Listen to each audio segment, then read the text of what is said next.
Hi friends, good morning. तर सकाळचे वाजले 4:30 आणि आम्ही केदारनाथचा ट्रेक स्टार्ट केला. Good morning. Good morning.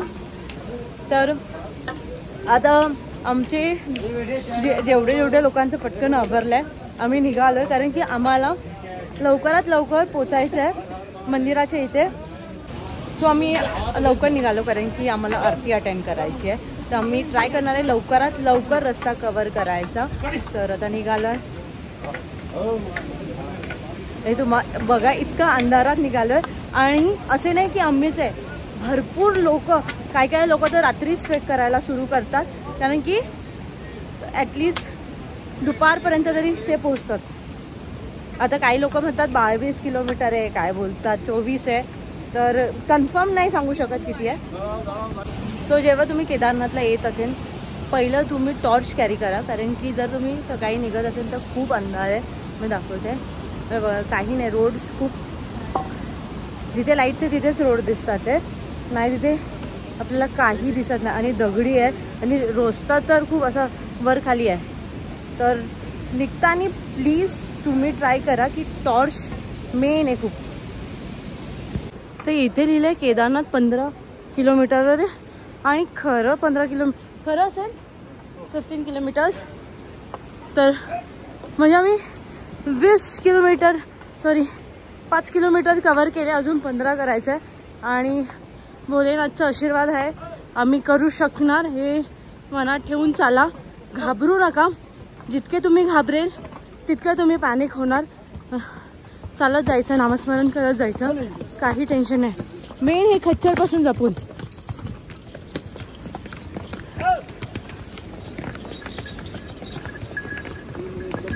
तर मी सांगेल, जेव्हा पण तुम्ही वरती ट्रेक करायला सुरू करणार तर प्लीज काळजी घ्या, कारण की खच्चर कसेही येतात, कसेही चालतात.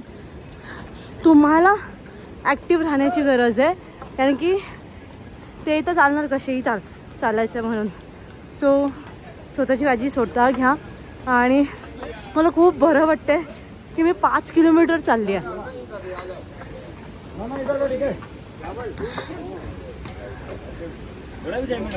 नहीं चाहिए घोड़ा चाहिए, नहीं तो तुम्हें पैदल क्यों चलती.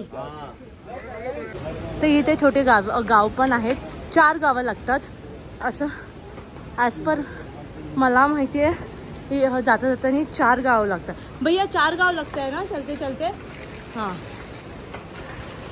तर मी नाही सांगू शकत. मी खरं खूप खुश झाली आहे, कारण की मी 5 किलोमीटर कवर केलं आहे. मला वाटलं अजून खूप चालायचं आहे. तर 15 किलोमीटर आहे. भोलेनाथ के आशीर्वाद से सब ठीक होगा. जय भोलेनाथ. इथे मी थोडा वेळ बसली आहे, कारण की मी कंटिन्यूस चालवत होते, मी थोडीही बसले नाही. युजली लोक बसत नाही, उभं राहतात ते थकले असेल तर, पण मला कंट्रोल नाही झालं. मी थोड्या वेळ बसली आहे. मी माझे फ्रेंड्सचे वाट बघते आहे, आणि फायनली ते आले आणि मला आराम करायला भेटला. काय ते पुढे गेले तोरल वगैरे. तर इथे अशी सूचक पाटी लावली आहे. आणि चालताना तुम्ही खूप काळजीपूर्वक चाला, कारण की मधीच पाणी येत आहे, मधीच नाही आहे. तर इथे बघा, खूप मोठा वॉटरफॉल आहे. तर प्लीज काळजी घ्या. आणि मेन तर खाली बघून चाला. माझं मेन तुम्हाला तेच असेल की तुम्ही खाली बघून चाला, कारण की इथे खूप डेंजर रस्ता आहे.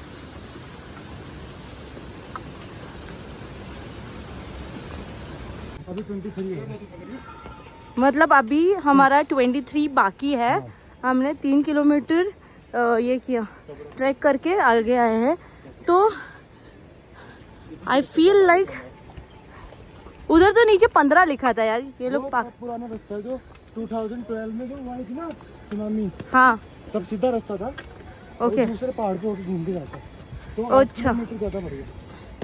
सो मगाशी जी पाटी बघितली 15 मिनिट, सीधा था उसका रस्ता ना. तर ते 15 तुम्ही बघताय तो खूप आधीचा आहे. जेव्हा सुनामी यायच्या आधी इथे प्लेन रस्ता होता असं मला लोक सांगतात, तसं मी तुम्हाला गाईड करते आहे. पण आता मी फक्त 3 किलोमीटर चाललो आहे वरती. नाही तर आता सकाळचे 6:15 वाजलेत आणि हा वॉटरफॉलचा दृश्य बघा किती छान दिसतोय. आणि इथे काय टेन्शन घ्यायची गरज नाही आहे. इथे एकामेकांना सपोर्ट करतात लोक. तुम्ही फक्त चालत जावा आणि जर तुम्ही थकलेले असेल तर तुम्ही खच्चर करू शकता, असं काही नाही आहे. पण माझं असं सजेशन आहे, तुम्हाला जर खच्चर करायचं असेल तर खालूनच करा, कारण की I think so same rates असतात खच्चरचे, कुठूनही करा. सो हा जो रस्ता आहे थोडा लांब आहे, तर आम्ही ट्राय करतो इथून शॉर्टकटने जायला. आणि हा रस्ता मला सेफ वाटतो आहे, कारण की स्लिपरी वगैरे नाही आहे. तर आम्ही इथून जाणार आहे आता. ॲटलिस्ट एवढा डिस्टन्स जो आहे आम्ही करू कवर. आणि इथे लोक टेंट पण लावतात आहे, जिथे जागा मिळेल तिथे.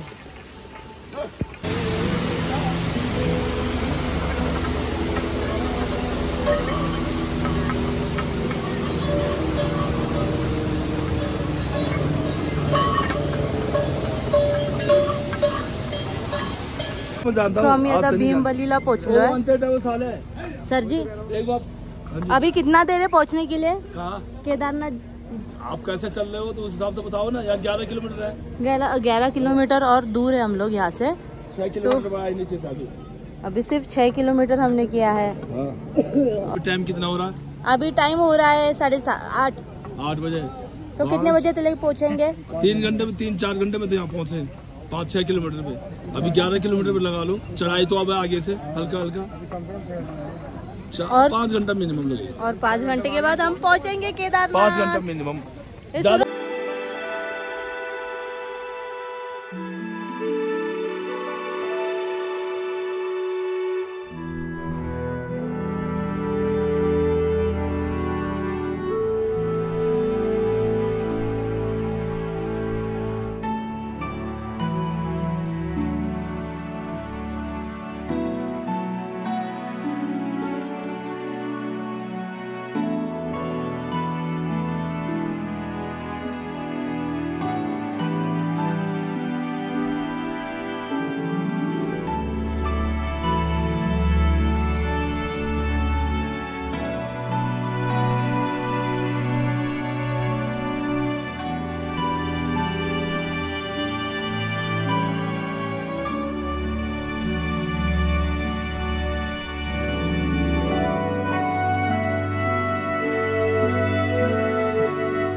माझ्याकडे ही छोटीशी बॅग आहे आणि ह्या बॅगेमध्ये खजिना होता, कारण की यात फक्त खायचं ठेवलेलं मी.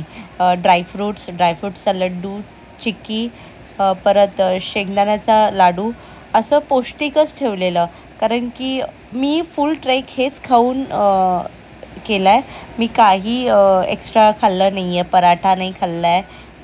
फक्त मी चाय पिले 2दा बस. आणि हेल्दी खाऊन मी हेल्दी राहिले आणि हेल्दी ट्रेक केला. मला कोणताही त्रास नाही झाला ट्रेक करताना. सो आम्ही ऑलमोस्ट 11 किलोमीटर्स कवर केलेत आहे ना बाबू. सो आम्ही 10 किलोमीटर्स कवर केलेत आणि तुम्हाला व्ह्यू दाखवते आम्ही किती चाललो आहे. खूप थकतो आहे, पण जे काही नेगेटिव्हिटी असते की अरे मी चालणार नाही, मला हे होईल, मला ते होईल, असं बिलकुल होत नाही आहे. हा दम लागतो आहे आणि थकल्यासारखं होतं आहे, कारण की चढण आहे इथे. पण इझिली करतो आहे. हळूहळू चला. सगळं एकदम मस्त. खूप बरं वाटतं आहे. म्हणजे असं वाटतं यार, असं म्हणजे सांगू नाही शकत, इतकं भारी वाटतं इकडे येऊन. पॉझिटिव्हिटी आहे खूप मनात. व्हिडिओ काढता आमचं चालत राहा.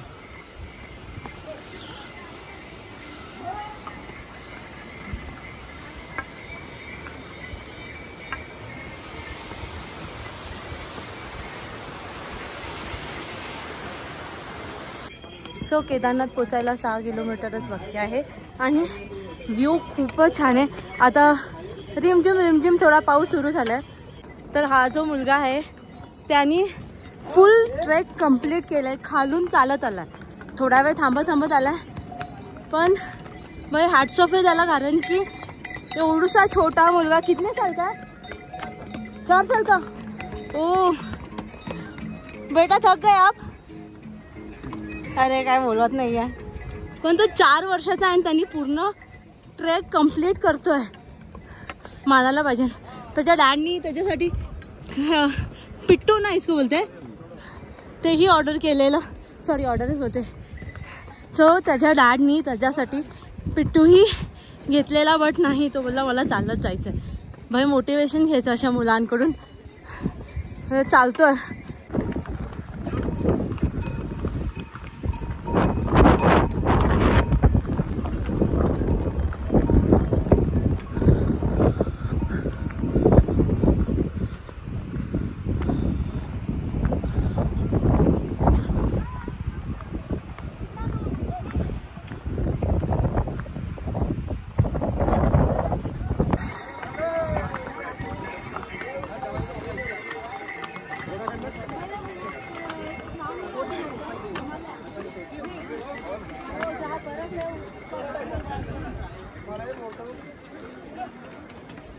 बघू शकता माझ्या मागे डोंगरावर पूर्ण बर्फाची चादर झाली आहे आणि खूप छान वाटतंय ते बघायला. म्हणजे आम्ही 5-6 मिनिटं इथे बसणार आहे आणि ते फक्त बघणार आहे, कारण की हे क्षण आयुष्यात परत येतात नाही आहेत, म्हणून जे क्षण आहे ते जगून घ्या. आणि खूप सारे मी मेमरीज बनवलेत आज. मी थोडी थकली आहे, पण ठीक आहे, हे बोले ना. चल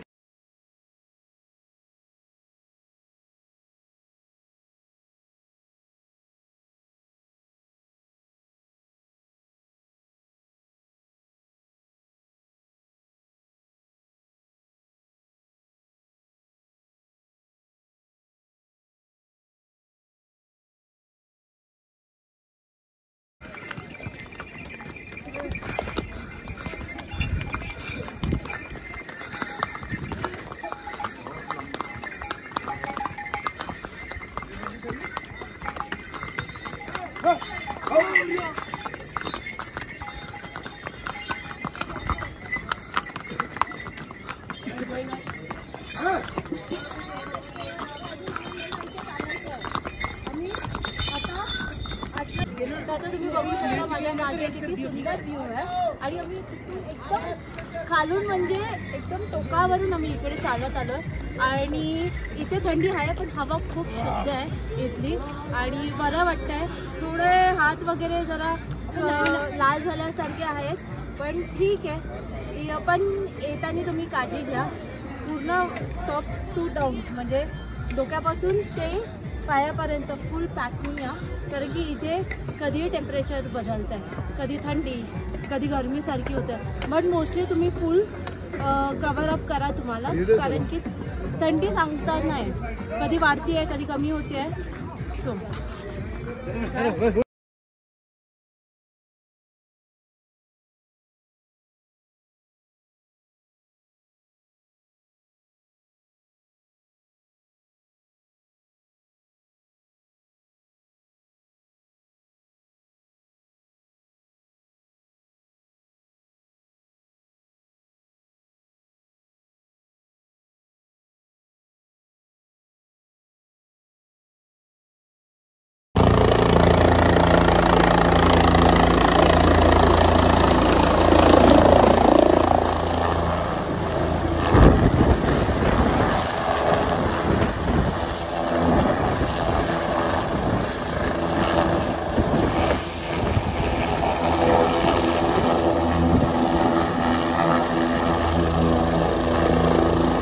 माझ्या मागे हेलिपॅड आहे आणि तुम्ही बघू शकता की इथे जे काही हेलिकॉप्टर्स येतात ते इथे लँड होतात, इथूनच लोकांना पिक करतात आणि खाली गौरीकुंडच्या इथे थोड्याशा जवळ ते तिकडे त्यांना सोडतात. आता बघा हे लोक थांबणार नाही, जे कोणी असेल हेलिकॉप्टरमध्ये उतरणार आणि इथून ज्यांना घेऊन जायचं लगेच बसणार. आणि इथे वेटिंग्स आहे, म्हणजे लोक इथं थांबले आहेत त्यांचा नंबर येण्यासाठी.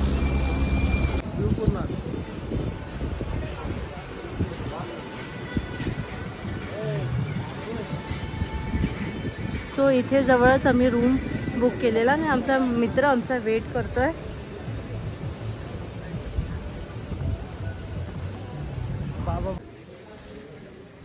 सो आज आम्ही लाईव्ह स्नोफॉल बघितलाय आणि वाव.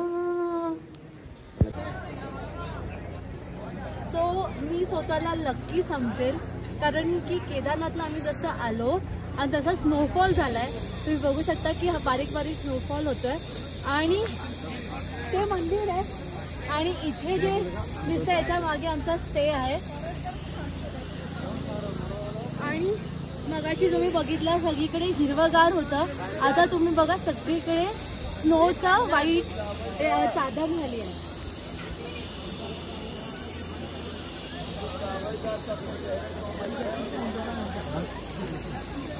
होतंय रे स्नोफॉल.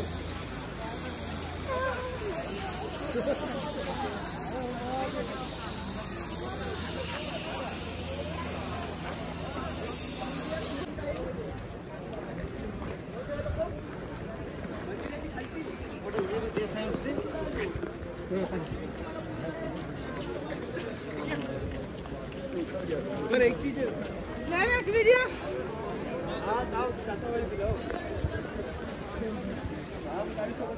आले थोडे पडले तर बरंही वाटतं.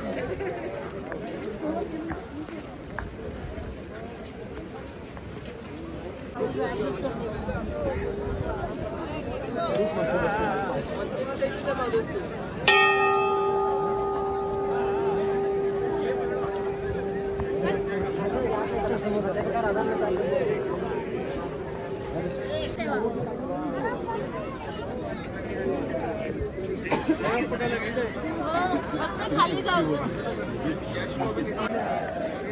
इथे अचानक इतका स्नोफॉल व्हायला लागलाय. हो वाव, खूप मजा येते कारण की आणि लकी आहोत आम्ही जसं एंटर केलं केदारनाथच्या इथे आणि स्नो डबल फॉल व्हायला लागलाय. भारी वाटायला लागलाय. तर आता आम्ही दर्शन करणार आहोत. तसं दर्शनच्या लाईन्समध्ये चाललो. तर तिथे जर अलाउड असेल शूट करायचं तर करेल, नाहीतर इथलेच दाखवेल मी काय शॉर्ट्स.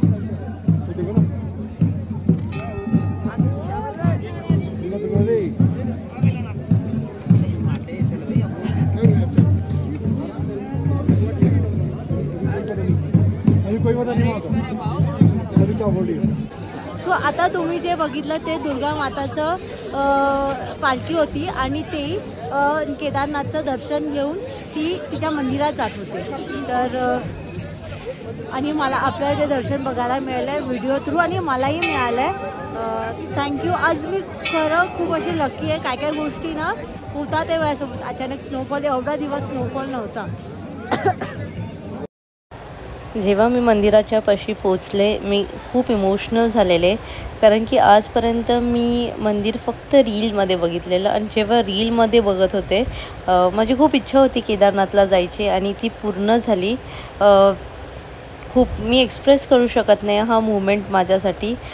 थँक्यू फॉर एव्हरीथिंग देवा. विजा कडकडत होत्या आणि मगाशी जो स्नोफॉल होतं त्याच्यापेक्षा डबल स्नोफॉल होतं आणि आता इतका मायनसमध्ये टेम्परेचर गेलं आहे. ऐकला तुम्ही कसं गडगड आवाज येतोय. खरा बेस्ट एक्सपिरियन्स आहे लाईफचा. तर इतका स्नोफॉल होतोय तर आम्ही दर्शन आता नाही करणार आहे, इव्हनिंगला करणार आहे कारण की गर्दी पण खूप आहे आणि स्नोफॉल पण खूप म्हणजे थांबतच नाही आहे. आणि आता इथल्या लोकलवाल्यांनी सांगितलं की या वर्षीचा फर्स्ट स्नोफॉल आज पडला आहे, म्हणजे आजपासून स्नोफॉल चालू होणार आहे. हो.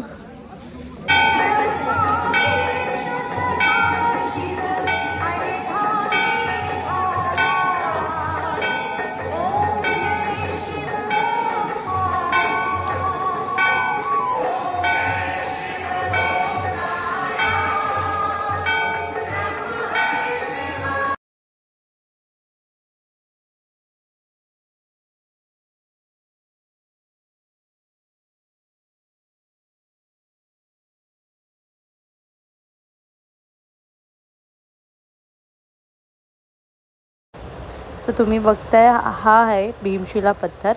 हा एक्झॅक्ट मंदिराच्या मागे आहे. जेव्हा सुनामी आलेली केदारनाथमध्ये तेव्हा मंदिराची रक्षा ह्या भीमशिला पत्थरनेच केलेली.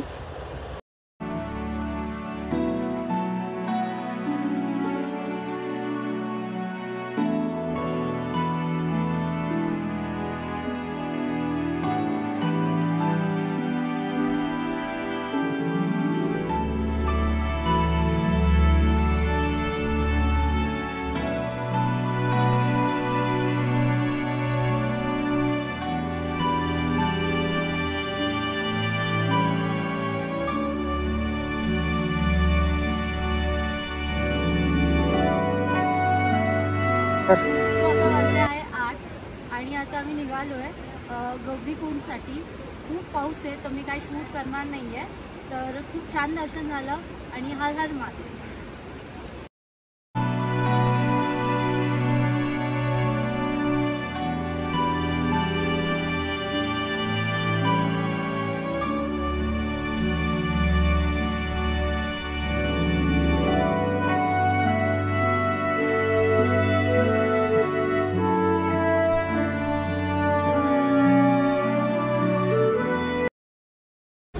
हाय हॅलो फ्रेंड्स. तर केदारनाथचं दर्शन करून आम्ही खाली आलो आहे. जिथे आम्ही बस पार्क केलेली सीतापूर. मी काही शूट नाही केलं कारण की खूप पाऊस होता आणि त्यात ते खच्चर जे असतात ना ते कसेही चालतात ते तुम्हाला बघणारच नाही. तर मी तुम्हाला सांगेल की प्लीज जेव्हाही तुम्ही ट्रेक करत असेल खच्चर बघून चाला कारण की ते डायरेक्ट अंगावर येतात. सिरियसली मी तर दोनदा पडताना वाचली आहे. पण छान होतं, छान दर्शन झालं. गौरीकुंडला आलो मी. थोडं गौरीकुंडमध्ये गेलेलो. पाय थोडे गरम केले, मस्त शेकवले, छान वाटलं. त्यानंतरून जिथे आम्ही बस पार्क केली तिकडे सिरियसली मी तर दोनदा पडताना वाचली आहे. पण छान होतं, छान दर्शन झालं. गौरीकुंडला आलो मी. थोडं गौरीकुंडमध्ये गेलेलो. पाय थोडे गरम केले, मस्त शेकवले, छान वाटलं. त्यानंतरून जिथे आम्ही बस पार्क केली तिकडे आलो सीतापूरला. Thank you for watching my video. Like, share, subscribe. Keep supporting, keep loving. आणि नेक्स्ट व्हिडिओ तुंगानाथ आणि बद्रीनाथवर असेल. Stay tune.